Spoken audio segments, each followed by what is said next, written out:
Ẹ kú dédé àkókò yìí gbogbo olólùfẹ́ ìkànnì Jígí Alára 24 tí ó kalẹ̀ sí ìlú Ìbàdàn, ilé tí a ti ń kọ ìròyìn bí àkọlé ìtàn tó jẹ́ wípé pẹ̀lú ìmísí Odùduwà ní gbogbo ọ̀rọ̀ tí ó ń jáde ní ẹnu àwa. Ẹ̀yin olólùgbọ́ wa, ẹ ṣé bí ẹ kúkú ṣe ń bá wa ká lọ o. Ojú tẹ́ sì fi ń wò wá kò ní fọ́, etí tẹ́ sì fi ń gbọ́ wa kò ní dì. Ajíbádé Emmanuel Olúwatómọ̀ ní orúkọ titi èmi. Ìròyìn tí mo mú wá fún yín lónìí ni ìròyìn àwọn ọ̀rẹ́ Pokoli dúró tì í lẹ́yìn ìgbà tí àwọn ọlọ́pàá mú ní UK. Àwọn ọ̀rẹ́ àti àwọn tó ń ṣe pọ̀ mọ́ gbajúgbajà oníjó Nàìjíríà Pokoli ti bẹ̀rẹ̀ sí ń fi ìfẹ́ àti àtìlẹ́yìn hàn sí i lẹ́yìn ìròyìn pé wọ́n ti fi sí àhámọ́ ní ilẹ̀ Gẹ̀ẹ́sì United Kingdom. Gẹ́gẹ́ bí ìròyìn Jígí Alára ṣe ròyìn, Pokoli, ẹni tí orúkọ gidi rẹ̀ jẹ́ Iwer Odinaka, wà ní àhámọ́ ní UK nítorí ẹ̀sùn ìkọlù kan tí wọ́n fi kàn án.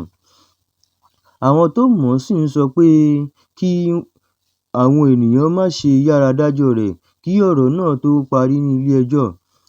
Olùṣe fíìmù TG Omori sọ pé inú òun bàjẹ́ gan nígbà tí òun gbọ́ ìròyìn náà.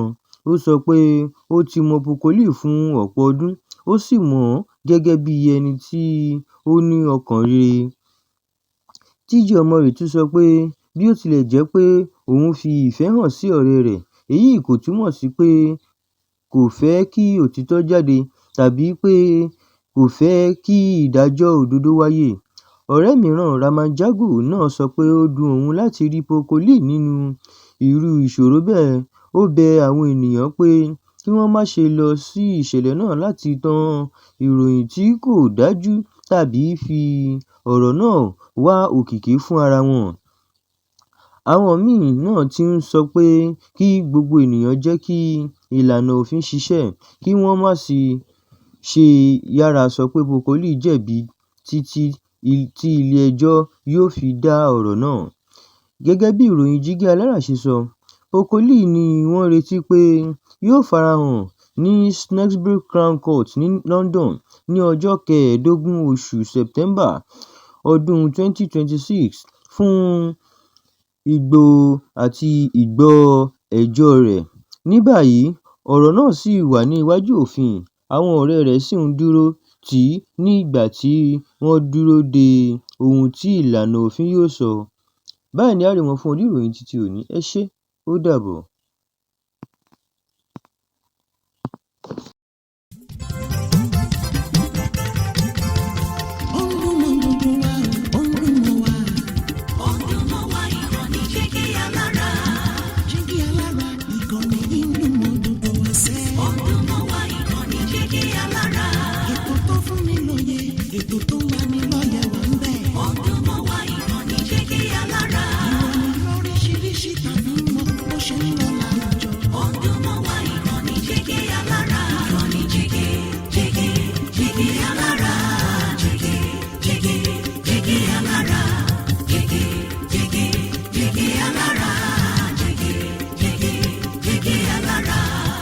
Ìkànnì Jígí Alára 24, bàbá gbogbo.